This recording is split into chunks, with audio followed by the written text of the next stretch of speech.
Ya se cumplieron la semana pasada los primeros 90 días del gobierno de Rodrigo Paz y Edman Lara. Así es, ¿no? De Rodrigo Paz y Edman Lara, aunque en los hechos es el gobierno de Rodrigo Paz, al que Edman Lara le hace una dura oposición. Voy a saludar a Carlos Saavedra para que nos ayude a entender qué ha pasado, por favor, en estos 90 días. Carlos. ¿Cómo está, Jimena? Buenas noches. Un gusto estar con ustedes. ¿Cómo está? ¿Qué ha pasado en estos 90 días, por favor? Un triunfo inesperado, sorpresivo, una forma de gobernar que sorpresivamente los separa también a los dos primeros mandatarios, un gobierno que tiene muchos logros, que ha tenido algunas dificultades y que lo tiene al vicepresidente en una función abierta de oposición. Han pasado muchas cosas, Jimena, ¿no? Primero, el fin de un ciclo político que ha sido hegemónico durante casi 20 años, ¿no? Una cosa es cambiar de gobierno, pero no de ciclo.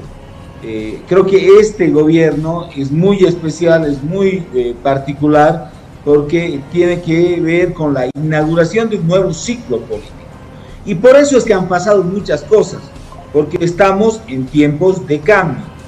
Y ha sido un gobierno, una fórmula electoral muy exitosa, la de Rodrigo Paz y Edman Lara, pero se divorciaron en la noche de bodas, ¿no? Creo que eso ha pasado, ¿no? Ha pasado, si me permite la metáfora, un divorcio que ha sido prácticamente inmediato, porque no había ahí un proyecto futuro, de futuro político en conjunto. Rodrigo Paz y Edman Lara no tenían un proyecto político, fueron una gran dupla electoral, pero en términos de gobernar ya fueron muy distintos. Ahora, ¿qué ha pasado? Usted recuerda, y seguramente el televidente recuerda, cómo estaba Bolivia hace 5 o 6 meses. Bolivia era un país en llamas y estaba en medio de un incendio. No teníamos gasolina, diésel, había que hacer inclusive días, en el caso del diésel de pilas, para obtener un poco de combustible, un dólar que se disparaba inclusive cerca a los 20 bolivianos, ¿no? Precios de la canasta alimentaria que también se disparaban muchísimo, una crisis multidimensional muy compleja. Creo que el gran logro del presidente Rodrigo Paz es hacer que los bolivianos hoy duerman más tranquilos, es haberle dado estabilidad y certeza en los temas urgentes a la población: abastecimiento de combustible, precio del dólar vinculado a precios de la canasta alimentaria y de algunos insumos que se importan y que obviamente son muy importantes. Ahora, ¿esa es toda la tarea? No. Eso es controlar el incendio. Ahora viene lo complejo, que son... Quiero preguntar esto, por favor, permítame. 3 meses, ¿ya da para evaluar algo más? ¿Es más que un mes? ¿Es más que 2? Vamos rumbo a los 100 días. ¿Rumbo correcto? Rumbo correcto en esta primera etapa donde había que controlar las urgencias, ¿no? Creo que hoy... ¿Qué hace que estemos en el rumbo correcto? Sí, estamos en el rumbo correcto en términos económicos. Creo que en términos políticos hay grandes desafíos, ¿no? Ahí es donde yo creo que tiene que consolidar muchos pactos el gobierno de Rodrigo Paz para lo que viene, ¿no? Ha sido contener el incendio. Ahora se viene la tarea grande. Estamos en cambio de ciclo político y eso merece transformaciones importantes. Y ahí va a necesitar mucha habilidad política, Jimena, para poder encauzar y continuar este rumbo correcto con el cual se ha inaugurado este nuevo ciclo político. ¿Qué pasa con el mundo y Bolivia? ¿Qué pasa, por favor, con Rusia y Bolivia, China y Bolivia, Venezuela y Bolivia por un lado, ¿no? Y por el otro lado, ¿qué pasa con el FMI, el BID y Bolivia, Estados Unidos y Bolivia, Argentina y Bolivia, la CAF y Bolivia? ¿Qué pasa con ese tipo de relaciones? ¿Qué ha cambiado en estos 90 días? Bueno, uno de los cambios fundamentales ha sido el cambio en la orientación geopolítica internacional de Bolivia, ¿no? Eso sí ha sido uno de los de los cambios más importantes. ¿Y en qué consisten estos cambios? En una apertura a relaciones con países con los que no se tenía relación, como es el caso de Estados Unidos, ¿no? Pero yo diría que ha sido una estrategia también pragmática, porque si bien hay una relación con Estados Unidos, no es que se haya cortado la relación con países como China, ¿no? Sí, en determinado momento hubo un posicionamiento muy claro con 3 países de la región como Venezuela, Nicaragua y Cuba, donde se estableció un alto a las relaciones diplomáticas. ¿Con esos 3 países se rompió? Yo no diría que se rompió, pero se puso una barrera. Se puso una barrera, no una ruptura, porque eso tiene otras consecuencias en términos de diplomacia, pero sí se puso una barrera. No se han retirado embajadores, se han enfriado las relaciones.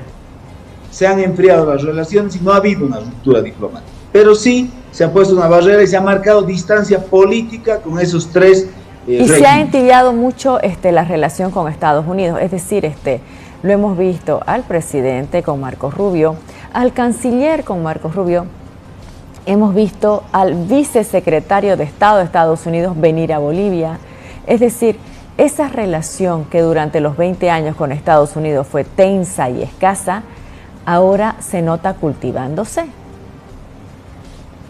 Definitivamente es parte central, yo diría, del cambio en la orientación geopolítica, ¿no? Si hubo un país con el cual se rompieron relaciones internacionales, y yo creo que muy pronto, Jimena, por todas las señales que se dan, Bolivia va a volver a tener embajador en Estados Unidos, ¿no? Y Estados Unidos va a volver a tener embajador en Bolivia, ¿no? Creo que es uno de los polos de la geopolítica con los cuales se ha retomado definitivamente relación, ¿no? Porque además hace parte también de una estrategia que tiene que ser pragmática. Hoy Bolivia necesita recursos. Yo, por ejemplo, en ningún momento he escuchado que el presidente vaya o quiera tener malas relaciones con China. Mantiene las relaciones con China porque también entiende que ahí hay oportunidades de negocio, de trabajo, de traer inversiones. Vuelve a retomar las relaciones con Estados Unidos y obviamente hace parte de uno de los ejes que plantea el presidente Rodrigo Paz, que es Bolivia en el mundo y Bolivia para el mundo, que obviamente también está vinculado con 2 cosas importantes que pasaron, ¿no? La presencia del presidente del BID en Bolivia, ¿no? Como uno de los gestores de financiamiento internacional más grande, y la presencia con un rol protagónico del presidente Rodrigo Paz en el encuentro de la CAF en Panamá. Es un cambio importante, entonces. Ahora le consulto, por favor, ¿y qué pasa con la relación del presidente con el vicepresidente? Al comienzo parecía que era una preocupación central con el gobierno, hoy parece no interesarle mucho al presidente Rodrigo Paz. Lo que haga o deje de hacer Edman Lara parece no ser un tema de preocupación de Rodrigo Paz. Sí, yo creo que la ruptura comenzó en la segunda vuelta, ¿no? Ya ahí comenzaron los elementos que nos permiten asumir que ya hubo un quiebre político, ¿no? Luego se intensificaron, los ataques de Lara fueron muy duros, inclusive personales con el presidente Rodrigo Paz, y hoy Edman Lara tiene un problema muy grave, y el problema es que ha quedado aislado en términos políticos y con muy poco margen de acción. Entonces Edman Lara ha quedado más como una figura decorativa, ¿no?, que con alguien con verdadero peso político y mediático, porque también la intensidad de los ataques y la contradicción que tuvo Edman Lara en su propio manejo discursivo ha hecho que pierda algo que es fundamental en un político: pérdida de credibilidad. Y obviamente eso lo ha dejado aislado y hoy tiene cada vez menos poder. Y por eso también... Pregunto, quiero hacer una proyección, por favor. Un año más de Lara haciendo lo mismo, criticando a uno, criticando al otro, denunciando a uno, denunciando al otro, pero ninguna denuncia termina en un estrado judicial, nadie termina destituido, nadie termina encarcelado. ¿Qué pasa, por favor, con el poder de Edman Lara con un año haciendo el tipo de política que está haciendo? Bueno, su palabra va a valer menos que una servilleta usada en un restaurante. Disculpe la dureza del ejemplo, pero eh, en un político, ¿no? Lo que vale es la credibilidad y el peso de su palabra. La palabra es el instrumento de trabajo de un político y Edman Lara ha perdido peso en su palabra por sus contradicciones. Personalmente yo lo he escuchado 5 o 6 veces pedir disculpas por declaraciones que hizo, ¿no? Decir que no se va a referir al presidente y a los 2 días referirse al presidente. Entonces, se lo ve muy contradictorio y sin un horizonte estratégico, ¿no? Entonces, esa es la factura que la sobreexposición sin orientación estratégica te deja. Te deja expuesto, te deja aislado y con un valor de tu palabra muy, muy depreciado. Complicado para Lara. Ahora le pregunto, por favor, ¿ya hay tronco en el gobierno? Porque Jaime Paz decía que no veía tronco. ¿Patria es el tronco que se quiere construir? Yo creo que no es tan fácil construir un tronco, ¿no? Pero creo que hay un esfuerzo por empezar a trabajar un tronco, ¿no? Que tiene que ver con una articulación territorial, ¿no? Para eso lo que suceda en la elección autonómica va a ser importante, ¿no? No solo si logran ganar candidatos de la Alianza Patria, sino la relación política que pueda tener el gobierno con los candidatos que ganan. Entonces creo que ese es uno de los desafíos fundamentales, seguir construyendo proyecto político, porque a ver, hay un ciclo que se ha acabado. Ahora, para refundar un nuevo ciclo necesitas proyecto político.